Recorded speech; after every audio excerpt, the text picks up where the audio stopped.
On the 2nd of January, during the 1,000-yard advance, Arthur Petersen and Henry Beck from F Company of the 506th Parachute Infantry Regiment were overlooking the town of Foix from the edge of the Bois de Corbeau. Back then, the woods stretched out a little further down here.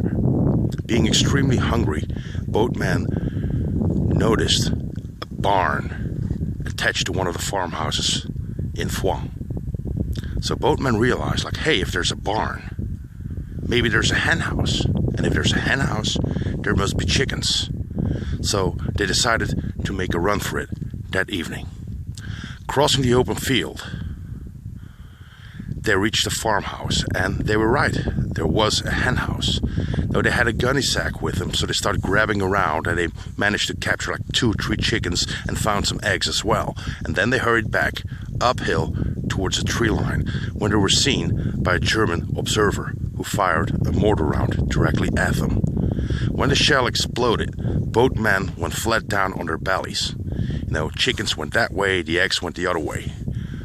When everything quieted down, Petersen got up to one knee and he punched Beck and said, "Come on, let's go." But Beck did not move. So he turned him over on his back, and he could see that his belly was cut open and his guts were popping out. Arthur Petersen took the gunny sack, wrapped it around his waist, took his belt off, wrapped it around his waist, grabbed him by the feet, and dragged him back into the woods, where he called for medics, who came to pick up Henry Beck.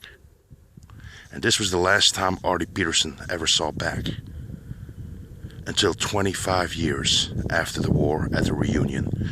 The door swings open, and for the first time since the war, Henry Beck walked in. Everybody thought he was killed. He walked straight up to Arthur Petersen and gave him a big hug and said, "Well, Pete, if it weren't for you, I wouldn't be here." This amazing story you can read in the outstanding book Fighting Fox Company by Terry Poyser.